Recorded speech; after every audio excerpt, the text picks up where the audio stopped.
تھوڑا پیچھے پورا آ رہا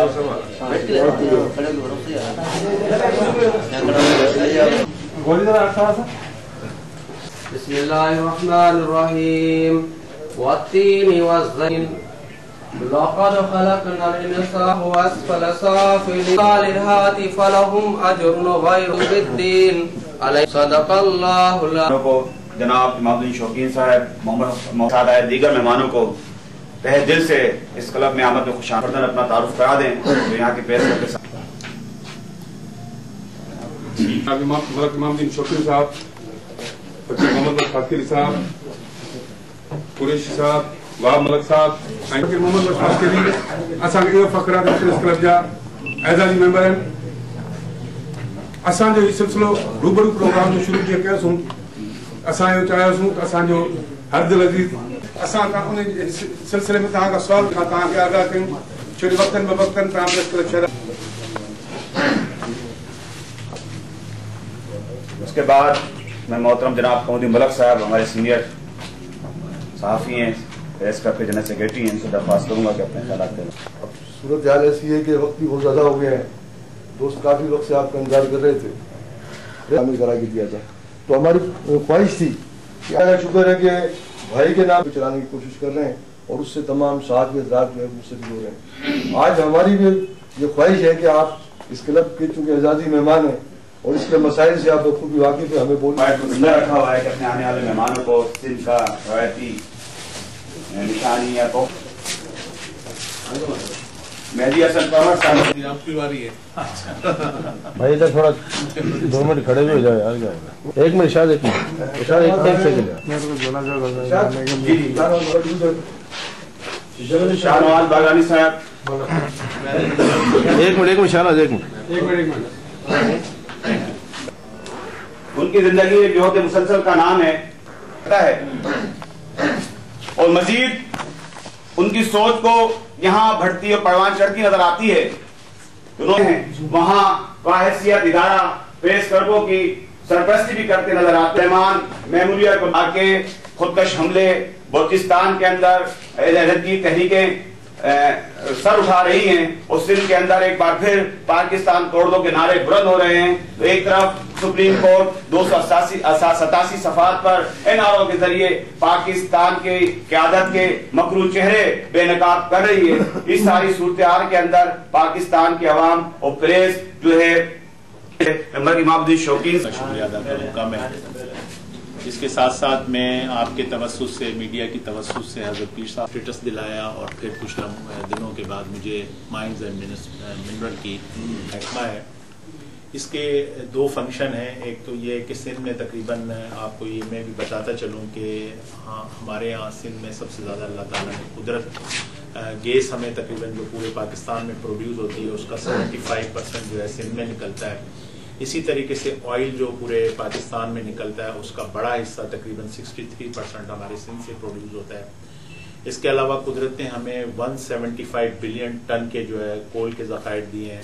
اور اسی طریقے سے ہمارے پاس سندھ میں ایک بہت بڑا منرل گرینائٹ جو بہت قیمتی ہے 27 بلین ٹن ہمارے پاس اس کے ذخائر ہیں. اور اس کے اللہ تعالیٰ نے ہمیں یہاں بہت اچھا ماربل، چائنا قلعے، ٹونا اور بے شمار تقریباً 29 منرلس اس وقت سندھ میں جو ہے وہ دریافت ہو چکے ہیں جو میرے منسٹری میں آتے ہیں، جو کہ آئل اور گیس کے فیڈرل سبجیکٹ ہے وہ اس کو دیکھتے ہیں، لیکن باقی تمام چیزیں ہم جو ہے وہ کول سی ایم صاحب نے چونکہ کول ایک اب ہمیں پاور جنریشن جو ہماری ضرورت بنتی جا رہی ہے اس کی وجہ سے چونکہ یہ فیڈرل اتنا بڑا کام ہے کہ اس کو فیڈرل کا اسٹرکچر درکار تھا. میری مراد یہ نہیں ہے کہ کول کوئی فیڈرل میں چلا گیا ہے. فیڈرل سندھ اب بھی جو ہے کول اب بھی سندھ کی ملکیت ہے اور انشاءاللہ سندھ کی ملکیت رہے گا، لیکن اس میں کچھ انہوں نے کمیٹی بنا کے کچھ فیڈرل لوگ ڈالے ہیں تاکہ اس کو پاور جنریشن کو جو ہے فیڈرل سے سپورٹ مل سکے. وہ اس کی الاٹمنٹ اور اس کا فنکشن جو ہے سی ایم صاحب براہ راست دیکھتے ہیں، لیکن اس کا جو دوسرا ونگ جس کو ہم جو ہے ڈائریکٹیو کہتے ہیں، وہ اس کی جو منرل، اس کے بعد اس کی جو مائننگ کا کرنا اور اس میں جو سیفٹی میجرمنٹ اور کس طریقے سے اس کو کیا جائے وہ ڈائریکٹیو میں رینڈر آتا ہے. اور اس طریقے سے تقریباً مائنز منرل جو ہے 70% میرے پاس ہے، 30% وزیر اعلیٰ صاحب سندھ خود دیکھتے ہیں، جس کی میں نے وجوہات آپ کو بتا دی. میں نے آنے کے بعد جب اس ڈپارٹمنٹ کو بہت غور سے دیکھا اور میں نے اس کی ساری چیزوں کو پڑھالا تو مجھے یہ محسوس ہوا کہ اس ڈپارٹمنٹ میں بے شمار کرپشن ہے. اور اس کرپشن ہونے کی بیسک وجہ یہ ہے کہ یہ اس کے جو معاملات ہیں وہ لوگوں سے چھپائے ہوئے ہیں اور عام لوگوں کو اس کے معاملات تک دسترس نہیں ہے. تو میں نے سب سے پہلے اس میں جو کام شروع کیا وہ یہ کیا کہ میں نے ایک جیو ڈیٹا ایک پروگرام شروع کروایا، کوئی تقریباً 5 کروڑ روپے کی لاگت سے،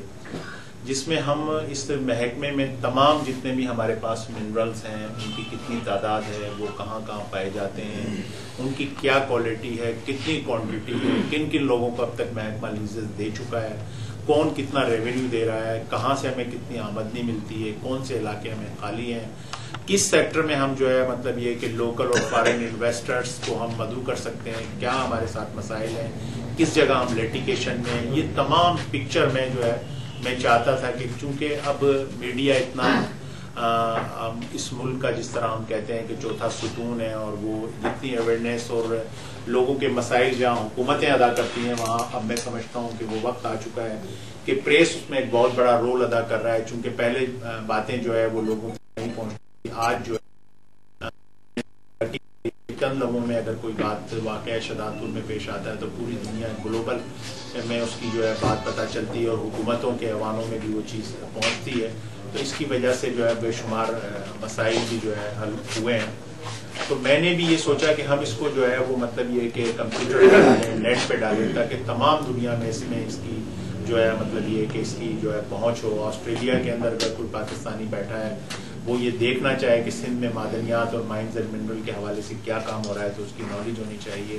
امریکن اگر خود کوئی دیکھنا چاہتا ہے، کسی اور ملک کا باشندہ اگر یہ دیکھنا چاہتا ہے کہ اس کا، اگر اٹلی کے لوگ یہ چاہتے ہیں کہ اگر وہ پاکستان میں انویسٹمنٹ کریں تو ان کو تمام چیزیں اپنے ملک میں بیٹھ کر جو ہے وہ دستیاب ہوں. اور اس سے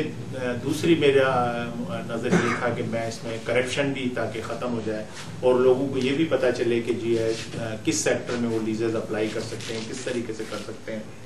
تو یہ سارا میں نے نیٹ پر شروع کرایا، جو کہ آج کل اس پروسیس میں کہ ڈیٹا فیڈ ہو رہا ہے. اور سندھ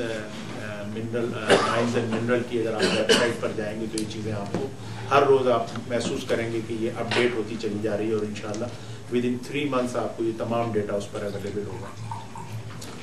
اس کے بعد جو میں نے سیکنڈ چیزیں دیکھی وہ یہ تھا کہ ہمارے یہاں گرینائٹ ایک قدرت نے ہمیں جو ہے نگر پارکر میں ایک بہت بڑی مقدار میں، جس کو میں اگر ضرب کرنے بیٹھوں تو خربوں اور کروڑوں روپے اس کی ملکیت ہے، وہ ہمارا پچھلی گورنمنٹ ہونے کے بعد جب یہ محسوس کیا کہ اس میں کوئی خاص پرفارمنس بھی نہیں ہے اور ہمارے ڈپارٹمنٹ کو کوئی ریونیو بھی نہیں مل رہا، حکومت سندھ کو بھی کوئی فائدہ نہیں ہے، تو میں نے ان کی لیزز کینسل کر دی. اور میں اب یہ چاہ رہا ہوں کہ میں ایسے لوگوں کو جو ہے وہ لیزز دوں جو مقامی لوگ تاکہ مقامی وہاں صنعتیں لگائیں، اس چیز کو ویلیو ایڈٹ کریں. بڑے بڑے پتھر کاٹ کر ہم جو ہے باہر ایکسپورٹ کر دیتے ہیں، جس سے نہ تو ہمیں کوئی زیادہ زر مبادلہ مل رہا ہے نہ لوگوں کو روزگار مل رہا ہے. تو میں نے اپنے ڈپارٹمنٹ کو یہ پالیسی دی ہے کہ اب ہم جو ہے گرینائٹ اور ماربل اور جتنے بھی منرلز ہیں اس کا دوبارہ ہم ری سروے کرتے ہیں، جس کے لیے میں نے گرینائٹ کی ایک نئی فیزیبلٹی رپورٹ جو ہے وہ مطلب میں تقریباً کوئی 60 ملین کی لاگت سے وہ بن رہی ہے. دوبارہ میں اس کو